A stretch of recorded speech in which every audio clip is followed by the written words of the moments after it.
जानिए सीएए कानून क्या है और इसके लागू होने से किसके लिए क्या बदल जाएगा, किन प्रावधानों पर आपत्तियां हैं, 10 बड़े सवालों के जवाब।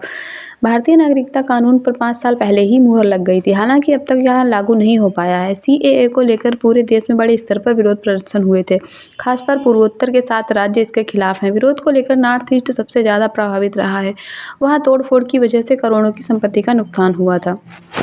केंद्रीय मंत्री शांतनु ठाकुर ने दावा किया है कि अगले 7 दिन के अंदर नागरिकता कानून पूरे देश में लागू कर दिया जाएगा। ठाकुर ने यह बयान पश्चिम बंगाल के एक दक्षिण 24 परगना में आयोजित एक जनसभा को संबोधित करते हुए दिया। शांतनु ने बंगाली में कहा, मैं गारंटी दे सकता हूं कि अगले 7 दिन में न सिर्फ पश्चिम बंगाल में बल्कि पूरे देश में सीएए लागू हो जाएगा। किन प्रावधानों पर सबसे ज्यादा बड़ी आपत्तियां हैं, जानिए सभी बड़े सवालों के जवाब इस वीडियो में। बता दें कि भारतीय नागरिकता कानून पर 5 साल पहले ही मुहर लग गई थी, हालांकि यह अब तक लागू नहीं हो पाया है। सीएए को लेकर पूरे देश में बड़े स्तर पर विरोध प्रदर्शन हुए थे, खासकर पूर्वोत्तर के 7 राज्य इसके खिलाफ हैं। विरोध को लेकर नॉर्थ ईस्ट सबसे ज्यादा प्रभावित रहा है, वहाँ तोड़फोड़ की वजह से करोड़ों की संपत्ति का नुकसान हुआ था। इस कानून के खिलाफ विपक्ष का भी कड़ा रुख देखने को मिला था। इस महीने की शुरुआत में खबर आई थी कि सीएए के नियम केंद्र के पास तैयार हैं और लोकसभा चुनाव की घोषणा से पहले अधिसूचित कर दिया जाएगा। सिटीजनशिप अमेंडमेंट एक्ट के लागू होने पर 3 पड़ोसी मुस्लिम बाहुल्य देशों पाकिस्तान, बांग्लादेश और अफगानिस्तान से आए उन लोगों को भारत की नागरिकता मिल जाएगी जो दिसंबर 2024 तक किसी न किसी प्रताड़ना का शिकार होकर भारत आए। इसमें गैर मुस्लिम माइनॉरिटी, हिंदू, सिख, बौद्ध, जैन, पारसी और ईसाई शामिल हैं। नागरिकता संशोधन बिल पहली बार 2016 के लोकसभा में पेश किया गया था। यहाँ से तो ये पास हो गया था, लेकिन राज्यसभा में अटक गया था। बाद में इसे संसदीय समिति के पास भेजा गया और फिर 2019 का चुनाव आ गया। फिर से मोदी सरकार बनी, दिसंबर 2019 में इसे लोकसभा में दोबारा पेश किया गया। इस बार ये बिल लोकसभा और राज्यसभा दोनों जगह से पास हो गया। 10 जनवरी 2020 को राष्ट्रपति को मंजूरी मिल गई थी, लेकिन उस समय कोरोना के कारण इसमें देरी हुई। दरअसल संसदीय प्रक्रियाओं की नियमावली के मुताबिक किसी भी कानून के नियम राष्ट्रपति की सहमति के 6 महीने के भीतर तैयार किए जाने चाहिए। ऐसा न होने पर लोकसभा और राज्यसभा में अधीनस्थ विधान समितियों से विस्तार की मांग की जानी चाहिए। सीएए के केस में 2020 से गृह मंत्रालय नियम बताने के लिए संसदीय समितियों से नियमित अंतराल में एक्सटेंशन लेता रहा है।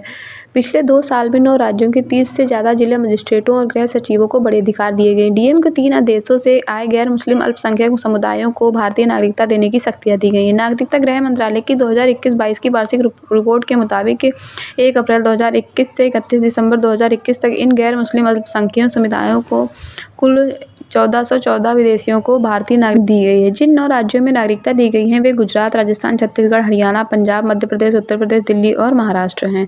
नागरिकता देने का अधिकार पूरी तरह से केंद्र सरकार के पास है। पाकिस्तान, बांग्लादेश और अफगानिस्तान से आए हिंदू, सिख, बौद्ध, जैन, ईसाई और पारसी धर्म से जुड़े शरणार्थियों को भारतीय नागरिकता दी जाएगी। जो लोग 31 दिसंबर 2014 से पहले आकर भारत में बस गए थे उन्हें ही नागरिकता मिलेगी। इस कानून के तहत उन लोगों को अवैध प्रवासी माना गया जो भारत में वैध दस्तावेजों के बगैर घुस आए हैं या फिर वैध दस्तावेज के साथ तो भारत में आए लेकिन तय अवधि के से ज़्यादा समय तक यहाँ रुक गए हैं। आवेदन करने की प्रक्रिया क्या होगी? पूरी प्रक्रिया ऑनलाइन होगी। इसके लिए आवेदन पोर्टल भी तैयार किया गया है। आवेदकों को वह साल बताना होगा जब उन्होंने दस्तावेजों के बिना भारत में प्रवेश किया था। आवेदकों से कोई दस्तावेज नहीं मांगा जाएगा। नागरिकता से जुड़े जितने भी ऐसे मामले पेंडिंग हैं वे सब ऑनलाइन कन्वर्ट किए जाएंगे। पात्र विस्थापितों को सिर्फ पोर्टल पर ऑनलाइन आवेदन करना होगा।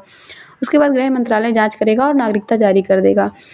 क्यों हो रहा है विरोध? विपक्ष का कहना है कि बस कानून के जरिए खासतौर पर मुस्लिम समुदाय को निशाना बनाया जा रहा है। वे जानबूझकर अवैध घोषित किए जा सकते हैं। वहीं बिना अवैध दस्तावेजों के भी बाकियों को जगह मिल सकती है। विपक्ष का तर्क है कि यह संविधान के अनुच्छेद 14 का उल्लंघन है जो समानता के अधिकार की बात करता है। पूर्वोत्तर के मूल निवासी यानी वहाँ बसे आदिवासी लोग सीएए के विरोध में हैं। इन राज्यों में अरुणाचल प्रदेश, असम, मणिपुर, मेघालय, मिजोरम, नागालैंड और त्रिपुरा शामिल है। इन 7 राज्यों के मूल लोग सजाती हैं। इनका खान पान और कल्चर काफी हद तक मिलता है, लेकिन कुछ दशकों से यहाँ दूसरे देशों से अल्पसंख्यक समुदाय भी आकर बसने लगा।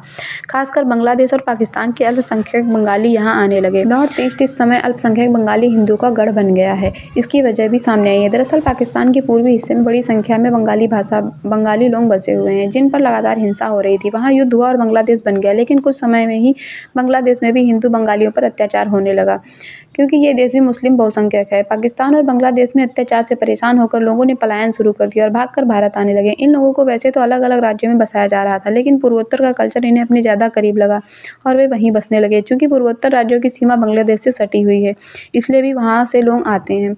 क्या बदल जाएगा? मेघालय में वैसे तो गारो और जैंतिया जैसी ट्राइब मूल निवासी हैं, लेकिन अल्पसंख्यकों के आने के बाद वे पीछे रह जाएंगे और हर जगह माइनॉरिटी का दबदबा हो गया। इसी तरह त्रिपुरा में बोरोक समुदाय मूल निवासी है, लेकिन वहाँ के बंगाली शरणार्थी भर चुके हैं। यहाँ तक कि सरकारी नौकरियों में बड़े पद भी उनके भी पास जा चुके हैं। अब अगर सीए लागू होता है तो मूल निवासियों की बची कुची ताकत भी चली जाएगी। दूसरे देशों से आकर बसे हुए अल्पसंख्यक उनके संसाधनों पर कब्जा कर लेंगे। यही डर है जिसकी वजह से पूर्वोत्तर सीए का भारी विरोध कर रहा है। असम में क्या फर्क पड़ेगा? असम में 20 लाख से ज़्यादा हिंदू बांग्लादेशी अवैध रूप से निवास कर रहे हैं। यह दावा साल 2019 में वहाँ के स्थानीय संगठन कृषक मुक्ति संग्राम कमेटी ने किया था। यही हालात बाकी राज्यों के हैं। आमतौर पर कैसे मिलती है नागरिकता? कानूनन भारत की नागरिकता लिए कम से कम 11 साल तक देश में रहना जरूरी है, लेकिन नागरिकता संशोधन कानून में इन 3 देशों को गैर मुस्लिमों को 11 साल के बजाय 6 साल रहने पर ही नागरिकता दे दी जाएगी। बाकी दूसरे देशों के लोगों को 11 साल का वक्त भारत में गुजारना होगा, भले वे फिर किसी भी धर्म के हों। बीजेपी के एजेंडे में शामिल है सीएए। सीएए को लागू करना बीजेपी की प्रतिबद्धता में शामिल है। बंगाल के बनगांव से बीजेपी सांसद शांतनु ठाकर ने वही बात दोहराई है जो केंद्रीय गृह मंत्री अमित शाह ने अपने सीएए के लेकर बयान में कही थी। पिछले साल दिसंबर में केंद्रीय गृह मंत्री अमित शाह ने कहा था कि बीजेपी के नेतृत्व वाली केंद्र सरकार सीएए लागू करेगी और इसे कोई भी रोक नहीं सकता। शाह की इस टिप्पणी के तृणमूल कांग्रेस सुप्रीमो और पश्चिम बंगाल की मुख्यमंत्री ममता बनर्जी पर निशाना साधा गया, जो सीएए का जबरदस्त विरोध करती रही हैं। शाह ने कोलकाता में एक रैली में घुसपैठ, भ्रष्टाचार, राजनीतिक हिंसा और तुष्टीकरण के मुद्दों पर ममता बनर्जी के खिलाफ तीखे हमले किए थे और लोगों से टीएमसी सरकार को बंगाल से हटाने और 2026 के विधानसभा चुनाव में बीजेपी को जिताने की अपील की थी। सीएए को लागू करने का वादा पश्चिम बंगाल में पिछले लोकसभा और विधानसभा चुनाव में भाजपा का एक प्रमुख चुनावी मुद्दा था। आपको यह जानकारी कैसी लगी? अगर आपको यह जानकारी अच्छी लगी हो तो चैनल को सब्सक्राइब जरूर से कर लें और बेल आइकन दबाना ना भूलें। Thanks for watching.